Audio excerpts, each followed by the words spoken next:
Electronic media సోదరులందరికీ ముందుగా హృదయపూర్వక నమస్కారాలు జరుపుకుంటున్నాను. ఎలక్షన్ ముందు జగన్మోహన్ రెడ్డి గారు కనిగిరి ఎమ్మెల్యే అభ్యర్థిగా పంపించడం, అక్కడ 2 సార్లు పోటీ చేయడం, 14లో 19 ఎమ్మెల్యేగా అక్కడ ప్రజలు మంచి మెజార్టీతో కనిగిరి చరిత్రలో లేనంత ఇదిగా 5 ఏళ్ళు వాళ్ళ మధ్యలో ఉండి పనిచేయడం జరిగింది.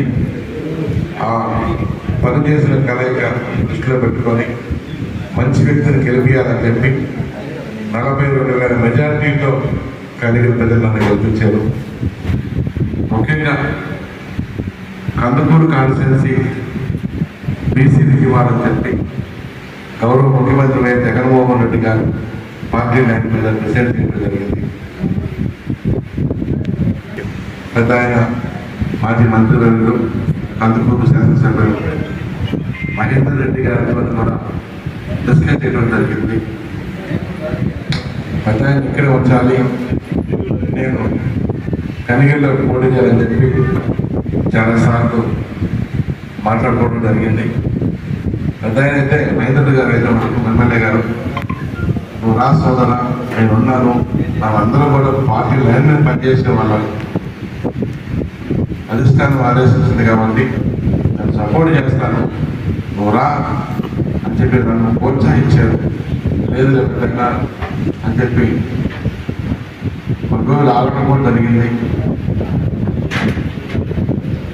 తర్వాత కాలంలో మీ అందరూ తెలుసు ఎవరో పేరు కూర్చుని, కానీ కరెక్ట్ పర్సన్స్ పంపించాలి, గెలిపే లక్ష్యంగా పనిచేయాలని చెప్పి ముఖ్యమంత్రి గారి ఆదేశాల మేరకు కందుకూరు ఆర్డర్ పెట్టింది. ఎమ్మెల్యే గారు కూడా ముందుగా కూడా స్వాగతించారు. 5-6 సార్లు పాపం పురా నేనున్నాను, పాతవాడు కదా, ఇక్కడే తప్పుడు పనిచేసాం, ఇబ్బంది ఏముంది, సపోర్ట్ చేస్తానని చెప్పి అప్పుడు చెప్పారు. వచ్చే ముందు కూడా వారికి కలవడం జరిగింది. ఏం చేద్దామని అంటే, నువ్వు రా, నేను అప్పుడే నేను స్వాగతించాను కదా, నేను సపోర్ట్ చేస్తాను, నీకు అండగా ఉంటానని చెప్పి కూడా ఎమ్మెల్యే గారు కామెంట్ చేశారు, సపోర్ట్ చేస్తానని చెప్పారు. వారి ఆదేశాల మేరకి కందుకూరులో పోటీ చేయడం జరుగుతుంది. మరి ఆల్రెడీ స్టార్ట్ చేశాను, అనులేదు. మీ అందరికీ ఈ విషయాలు చెప్పాలని ఈరోజు ఈ ప్రెస్ మీట్ ఏర్పాటు చేయడం జరిగింది. గౌరవ ముఖ్యమంత్రి వైఎస్ జగన్మోహన్ రెడ్డి గారి ఆదేశాల మేరకు ఇక్కడ పనిచేస్తున్నాను.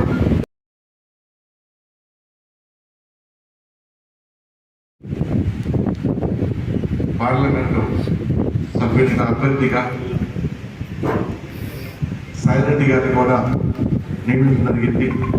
వారు కూడా నిన్న వచ్చి ఎమ్మెల్యే గారిని కలిసి మాట్లాడటం జరిగింది. వారు కూడా ఎమ్మెల్యే గారు మహేందర్ గారు సపోర్ట్ చేస్తారని చెప్పడం జరిగింది. హామీ ఇవ్వడం జరిగింది. చాలా సంతోషించుకోబోతున్నాను.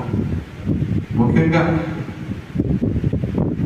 ముఖ్యమంత్రి గారు ప్రవేశపెట్టిన సంక్షేమ పథకాలు రాష్ట్ర వ్యాప్తంగా ప్రజలందరికీ, కులాలకి, మతాలకి, ప్రాంతాలకి రాజకీయాలకు అతీతంగా సంక్షేమ పథకాలు ఇచ్చారు.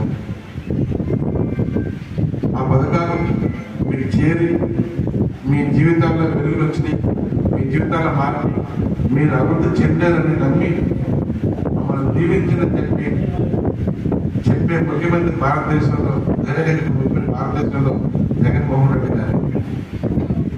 మీ ఇంట్లో మంచి జరుగుతుందంటే మమ్మల్ని దీవించండి, నేను నియమించిన అభ్యర్థుల్ని గెలిపించండి, సాయం చేయని చెప్పి డైరెక్ట్ కింద ముఖ్యమంత్రి భారతదేశంలో జగన్మోహన్ రెడ్డి గారు.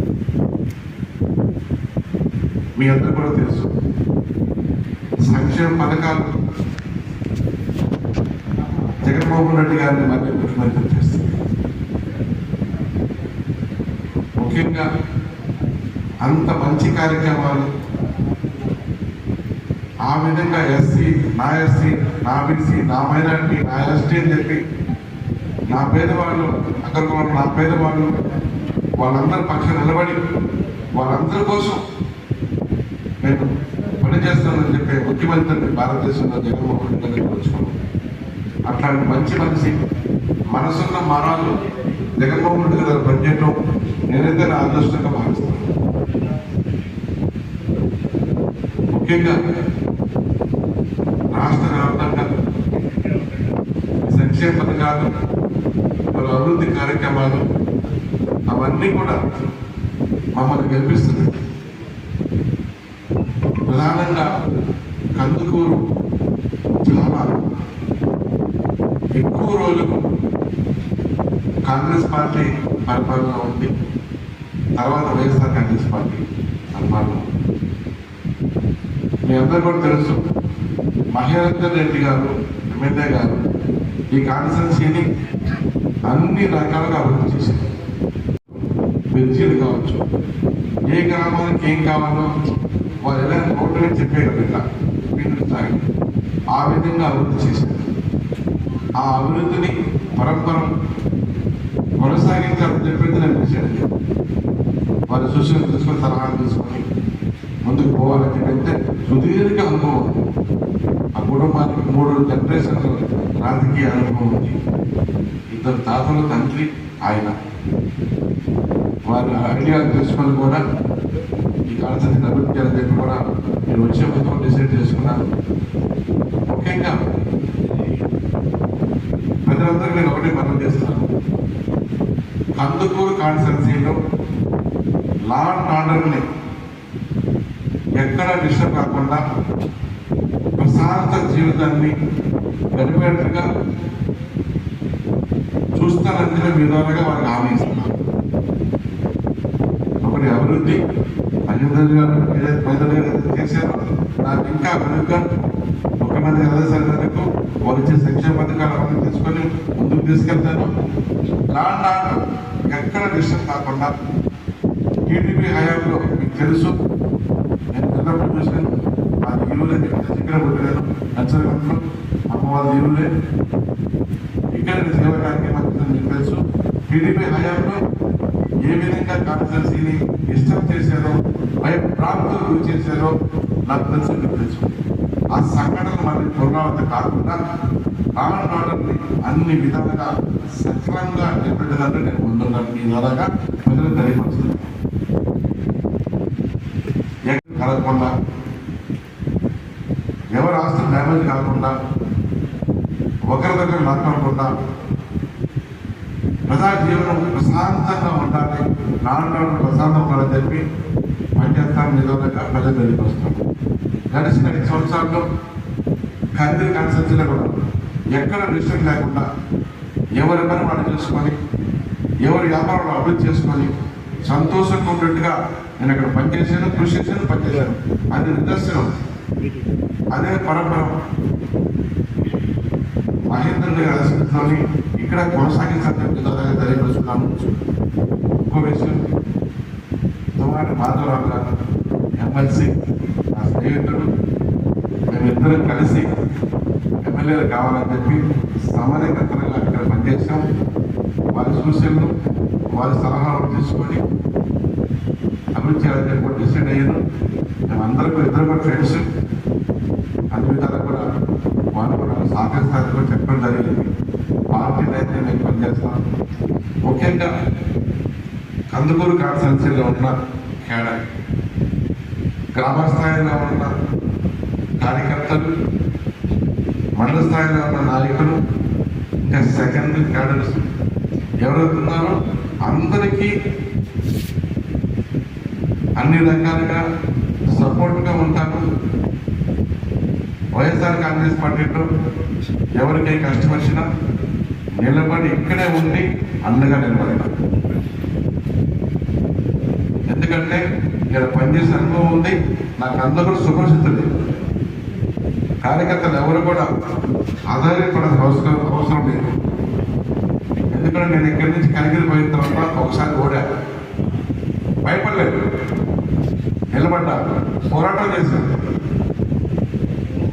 ఊరికి పోయి ఊరినా కూడా ఆడే ఉండి ఇల్లు కట్టుకొని ఆఫీస్ పెట్టుకొని అందుబాటులో ఉండి అందరి మనసులు దోచుకొని మంచోడు అనిపించుకొని నిలబడి పోరాటం చేసి తిరిగి గవర్నమెంట్ మీద ఎన్నో 14 కేసులు పెట్టి బాబురావు గారు ఎదురించి నిలబడి కార్యకర్తలకు అండగా ఉండి ప్రజలకు అండగా ఉండి 42 విద్యార్థి గెలిచాను. అది నా పోరాటం ప్రదర్శనం. ఎవరు భయపడద్దు, అక్కడే పోరాటం చేసి ఇక్కడ చేయను. మా ఊరు కదా ఇది, నా ఊరు మరి ఇక్కడ ఊళ్ళో 10 మండలంలో ఇక్కడ నేను భయపడతాను. ఎవరు భయపడద్దు, మీ అందరికీ అండగా నేనున్నా, అన్ని విధాలుగా ఉంటాను. సపోర్ట్ కావచ్చు, ఫైనాన్స్ కావచ్చు, ఇంకేదైనా కావచ్చు, దేనికైనా రండి. మంచిది దాంట్లో దేనికైనా రండి. చెడుదని కావాలి వస్తే ఉపయోగించేదే లేదు. ధర్మం పక్షాన్ని నిలబడతా, న్యాయం పక్షాన్ని నిలబడతా. ధర్మం రక్షో రక్షది.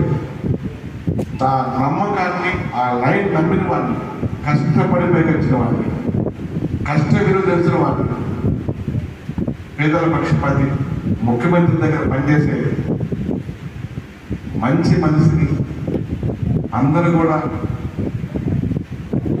మనస్ఫూర్తిగా ముఖ్యమంత్రి ఆదేశాలు కల్పించిన వారిని మనస్ఫూర్తిగా కందుకూరు ప్రజలందరూ నన్ను దీవించాలని, సపోర్ట్ చేయాలని, అండగా ఉండాలని, సేవ చేసే భాగ్యాన్ని, కందుకూరు ప్రజలకి సేవ చేసే భాగ్యాన్ని నాకు ఇవ్వాలని ప్రజలందరినీ మనస్ఫూర్తిగా మీడియా సోదరులందరినీ కోరుకుంటున్నాను.